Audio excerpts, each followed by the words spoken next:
Hello friends, welcome to Arya Socio Academy. Please like, share and subscribe my channel and also press bell icon. Hello everyone, welcome to our channel Arya socio academy. यह चैनल समाजशास्त्र से संबंधित है और यहाँ हम समाजशास्त्र के महत्वपूर्ण बिंदुओं को नए सोच और नए तरीके से अध्ययन करते हैं। तो शुरू करते हैं आज का एमसीक्यू। क्वेश्चन है, निम्नलिखित में से कौन सा एक संस्था का अर्थ बोध कराता है? संस्था का अर्थ कौन बताएगा? इन विकल्पों में से हमें बताना है। ए है संबंधों के प्रस्थापित प्रतिमान। संबंधों के जो पैटर्न्स हैं वो हमें संस्था का बोध नहीं कराते हैं। दूसरा कहता है कि स्वीकृत कार्य प्रारूप।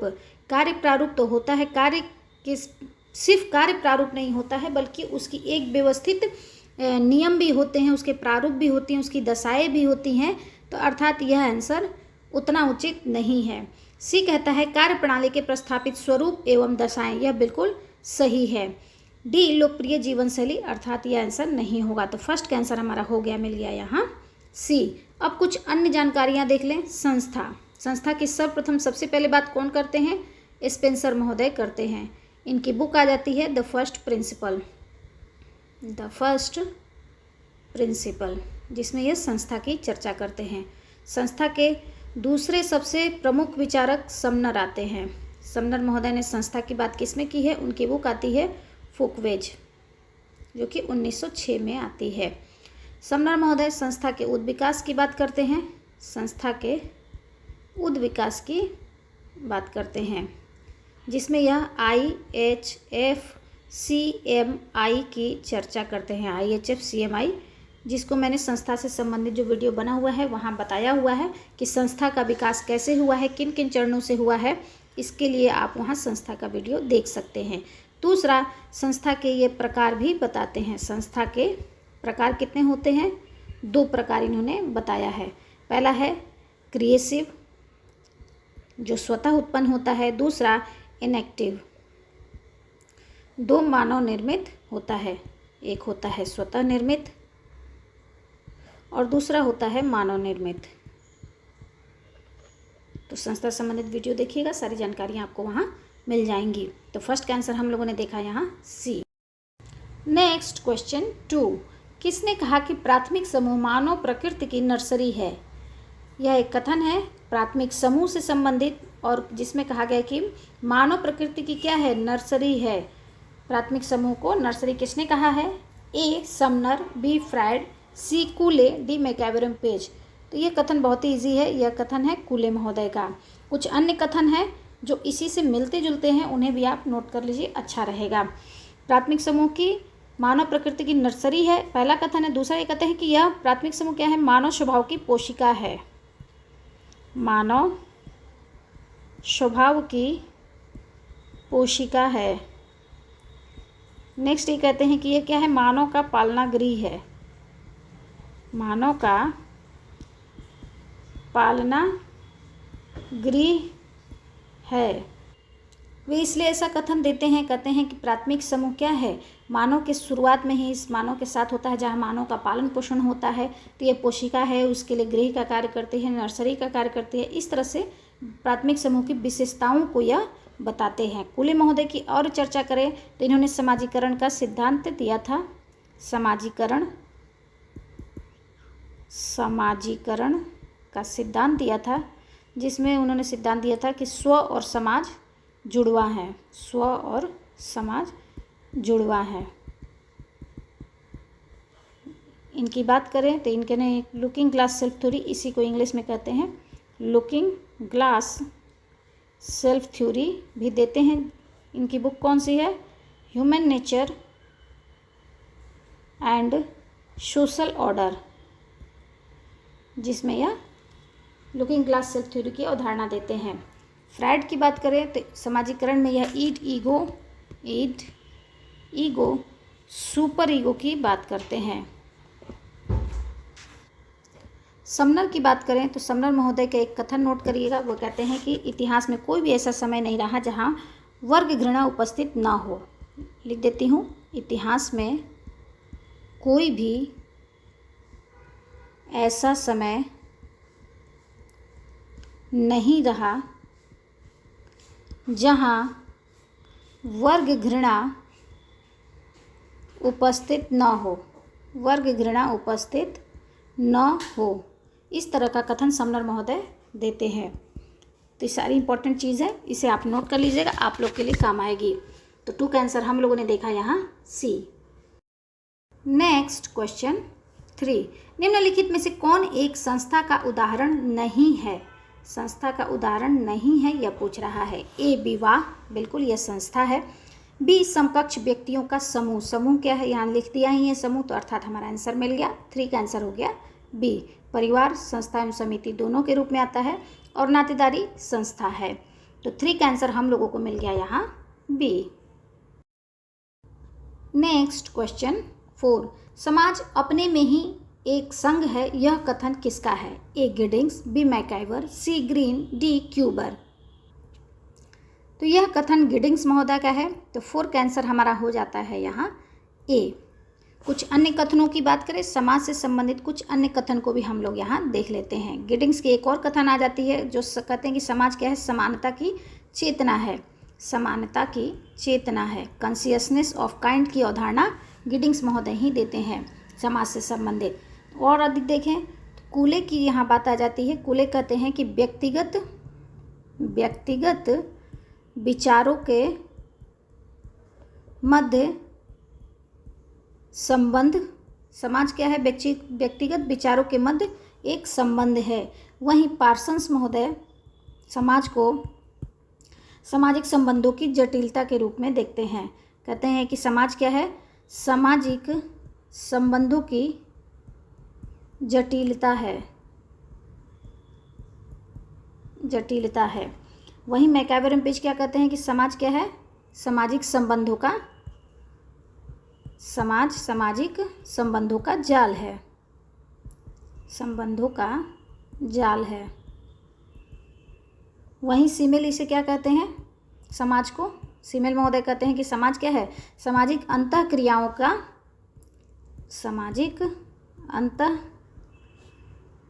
की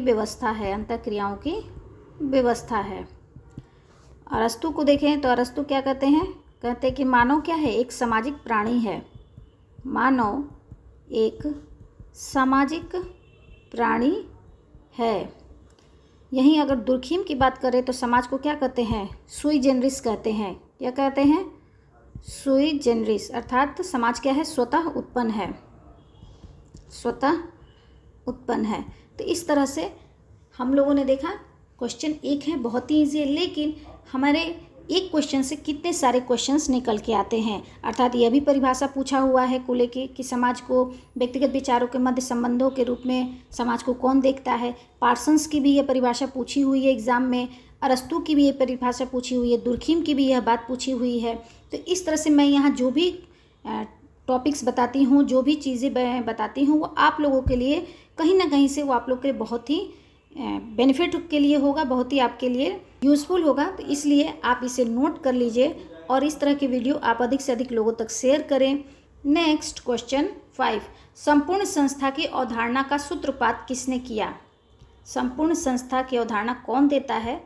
ए पार्सन्स, बिल्कुल नहीं। बी वेवर, बिल्कुल नहीं। सी गॉफमैन, बिल्कुल सही है। मीट तब नहीं होगा।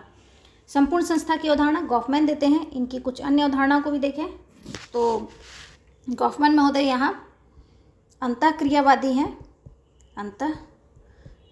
हैं। गॉफमैन महोदय के गुरु कौन थे? ब्लूमर थे और इनके गुरु मिड थे, अर्थात मिड के शिष्य ब्लूमर और ब्लूमर के शिष्य गॉफमैन थे। गॉफमैन की और चर्चा करें तो ये भूमिका दूरी की भी अवधारणा देते हैं, अग्रमंच और पार्श्वमंच की भी अवधारणा गॉफमैन देते हैं। गॉफमैन महोदय टीम की चर्चा करते हैं, एनकाउंटर की चर्चा करते हैं। इनकी बुक्स में देखें तो इनकी बुक्स है एसेलम्स, दूसरा स्टिग्मा, फॉर्म्स ऑफ टॉक, यह भी इनकी बुक है। Behaviour in public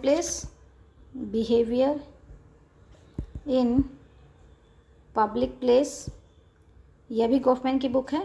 the presentation of self in everyday life, presentation of self in everyday life, ये सारी कॉफमैन की अवधारणाएं हैं कुछ, और कुछ इनके बुक्स के नेम हैं। तो 5 का आंसर हम लोगों ने देखा यहाँ बी। नेक्स्ट क्वेश्चन 6, शिक्षक पत्नी माँ के पद के साथ संबंधित भूमिकाओं को क्या कहा जाता है? ए बहुभूमिकाएं, बी भूमिका पुंज, सी भूमिकाएं, डी भूमिका ग्रहण। तो यहाँ क्वेश्चन कह रहा है कि शिक्षक पत्नी और माँ के पास संबंधित भूमिकाएं, ये भूमिकाएं क्या है? ये किसी एक परिस्थिति से संबंधित हैं, तो ये सभी क्या कही जाएंगी? भूमिका पुंज। तो 6 का आंसर हमारा यहाँ हो गया बी। जब कोई परिस्थिति एक परिस्थिति होती है और उससे संबंधित जो भूमिकाएं होती हैं उसे ही हम भूमिका पुंज कहते हैं, भूमिका पुंज।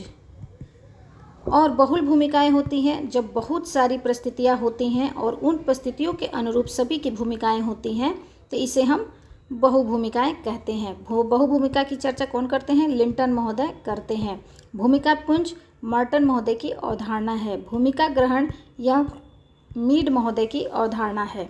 तो 6 का आंसर हम लोगों ने देखा यहाँ बी। नेक्स्ट क्वेश्चन 7, किसके अनुसार समाज मनुष्य तक सीमित नहीं है? अर्थात समाज क्या है? मनुष्य तक ही सीमित नहीं है, मनुष्य से इतर भी समाज है, अर्थात जानवरों में भी समाज पाया जाता है। यह सब कथन किसका है? ए डेविस महोदय का नहीं है, दुर्खी महोदय का भी नहीं है, बोटोमोर महोदय भी नहीं कहते हैं, यह बात मैक्वेरम पेज कहते हैं।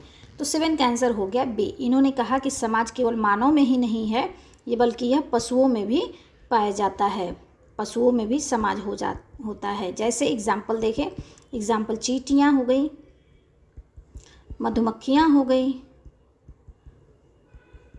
तो ये सभी क्या है? पशुओं में भी समाज के होने का एग्जाम्पल है। मानव समाज और पशु समाज में क्या डिफरेंस है, इससे संबंधित वीडियो बना हुआ है, वहाँ देखेंगे तो सारी जानकारियाँ आपको मिल जाएंगी। कुछ अन्य जानकारियों की चर्चा करें तो बोटोमोर महोदय को देखें तो सामाजिक स्तरीकरण में बोटोमोर महोदय सामाजिक स्तरीकरण में 4 तरह के स्तर की बात करते हैं। कहते हैं कि पहले दास प्रथा थी, दास प्रथा, जाति, जागीर और वर्ग व्यवस्था, इस तरह की 4 तरह के स्तरीकरण के स्वरूप बताते हैं, जिसमें जागीर से संबंधित इस तरह से क्वेश्चन बना के पूछा हुआ है। यहाँ देखिए, और तो दुर्खी महोदय यांत्रिक समाज और सावयवी समाज की चर्चा करते हैं। किंसले डेविस महोदय कहते हैं कि सामाजिक स्तरीकरण का प्रकार्यात्मक सिद्धांत देते हैं। प्रकार्यात्मक सिद्धांत किसने दिया है? डेविस एवं मूर या किंसले डेविस देते हैं। तो 7 का आंसर हम लोग को मिल गया यहाँ डी। नेक्स्ट क्वेश्चन 8, निम्न में से किसे समूह श्रेणी में नहीं रखा जा सकता है? समूह श्रेणी में हम किसे नहीं रख सकते हैं? ए परिवार, बी पड़ोस, सी अपराधी, डी विवाह पार्टी। तो परिवार, पड़ोस और अपराधी ये सभी के समूह होते हैं, और विवाह पार्टी क्या है? यह समूह श्रेणी में नहीं आता है। तो 8 का आंसर हमारा यहाँ हो जाएगा डी। नेक्स्ट क्वेश्चन 9, जब एक व्यक्ति 2 या 2 से अधिक भूमिकाओं के बीच विरोधाभासी स्थिति में फंस जाता है तो उसे कहते हैं, अर्थात व्यक्ति एक है, उसके पास 2 से अधिक भूमिकाएं हैं। भूमिकाएं कितनी हैं? 2 से अधिक हैं, जिनके बीच विरोध स्थिति है। जो भूमिकाएं हैं 2 विरोधी भूमिकाएं हैं, जो भूमिकाएं हैं एक दूसरे के विपरीत हैं और एक ही समय पे उनकी मांग होती है। ऐसे में क्या होता है? भूमिका संघर्ष होता है। तो 9 का आंसर हमारा यहाँ हो गया सी। जैसे एक एग्जाम्पल में देखते हैं, एक जज है, जब वह अपने ही बेटे को एक अपराधी के रूप में देखता है तो पिता की भूमिका में वो उसे चाहता है क्षमादान देना, लेकिन एक जज की भूमिका में उसे वह एक अपराधी के रूप में उसे सज़ा सुनानी पड़ती है। तो इस दोनों भूमिकाओं के बीच में संघर्ष की स्थिति आती है, तो इसे ही हम भूमिका संघर्ष कहते हैं। भूमिका संघर्ष की अवधारणा लिंटन महोदय ने दी है। भूमिका तनाव की बात करें तो भूमिका तनाव एक ही समय में एक परिस्थिति से स्थित, अर्थात यहाँ परिस्थिति 2 है और भूमिका भी 2 है, लेकिन यहाँ परिस्थिति 1 है। परिस्थिति 1 है और भूमिकाएं 2 तरह की निभानी पड़ती है। भूमिका 2 तरह की निभानी पड़ती है, तो उसे हम भूमिका तनाव करते हैं। इसे दिया था गुडे महोदय ने। इसको भी समझ लेते हैं। इसका एग्जाम्पल देखते हैं कि कोई मान लीजिए एक पिता है और वो अपने बच्चे को गलत काम करते हुए देखता है, तो उसे डांटना भी ज़रूरी समझता है। कहता है कि एक पिता होने के नाते मुझे डांटना भी चाहिए, और एक पिता होने के नाते उसे डांटने से या मारने से उसे बहुत प्रेमवश वो उसे डांटना नहीं चाहता है, तो इसलिए एक तरफ उसे प्रेम आता है। तो इस दोनों ही भूमिका में वो क्या होता है, फंस जाता है, और इसे ही कहते हैं भूमिका तनाव। यहाँ परिस्थिति एक ही है और 2 तरह की भूमिकाएं उसे निभानी है, इसके बीच में वो तनाव महसूस करता है। लेकिन यहाँ क्या है, 2 भूमिकाएं हैं और 2 परिस्थितियाँ हैं। भूमिका है, परिस्थिति एक पिता की हो जाती है और एक जज की परिस्थिति हो जाती है, तो यहाँ 2 परिस्थिति और 2 भूमिकाएं हो जाती हैं। तो चलिए, परिस्थिति संघर्ष, यह भी लिंटन से ही संबंधित हो जाएगी। भूमिका दूरी, यह गॉफमैन महोदय की हो जाती है अवधारणा। तो 9 का आंसर हम लोगों ने देखा यहाँ सी। नेक्स्ट क्वेश्चन 10, निम्नलिखित में से कौन सी अर्जित परिस्थिति नहीं है? ए डॉक्टर, बी वकील, सी प्रोफेसर, डी कृषक। तो यहाँ पूछ रहा है अर्जित परिस्थिति कौन सी नहीं है। परिस्थिति 2 प्रकार की होती है, एक होती है अर्जित और दूसरी प्रदत्त। अर्जित वो होती है जो व्यक्ति अपने व्यक्तिगत गुणों के आधार पे समाज से प्राप्त करता है, गुणों के आधार पे। और दूसरा होता है प्रदत्त, जो जन्म से ही व्यक्ति को प्राप्त हो जाता है।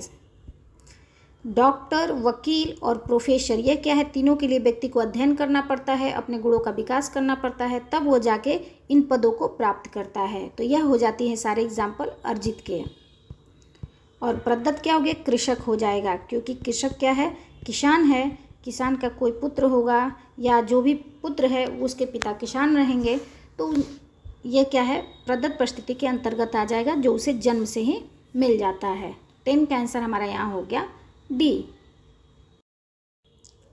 नेक्स्ट क्वेश्चन 11, भूमिका पुंज में भूमिकाओं को सुचारू रूप से चलाने की विधियों को किसने प्रतिपादित किया है? A R K Merton, B S M Lipset, C S F Nadel, D Ralph लिल्टन।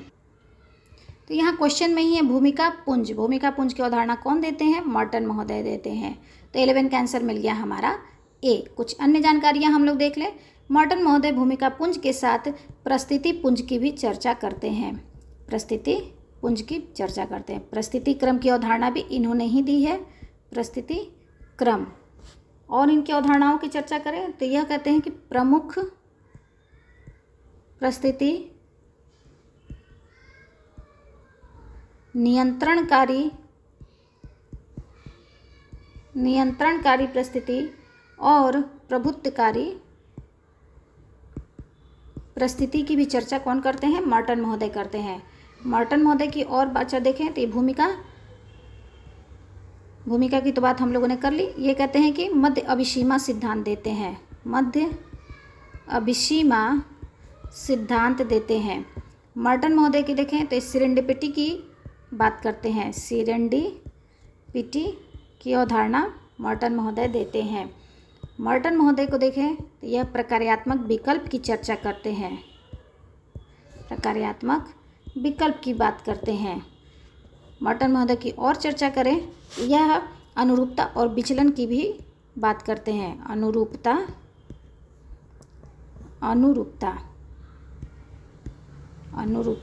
और विचलन की बात करते हैं। मर्टन की और चर्चा करें तो यह 11 पैराडाइम की बात करते हैं। इस तरह से मर्टन धारणाएं हैं, सिद्धांत हैं, कुछ उनके बुक हैं। जैसे जैसे क्वेश्चन आएंगे वैसे वैसे हम लोग चर्चा करेंगे। यहाँ आप लोगों को इस तरह की वीडियोस अच्छी लगे तो अधिक से अधिक लोगों तक शेयर करें, पॉजिटिव फीडबैक दें, अधिक से अधिक लाइक करें। आई थिंक आज का जो MCQ हो आप लोग के लिए हेल्पफुल रहा होगा। थैंक यू, धन्यवाद।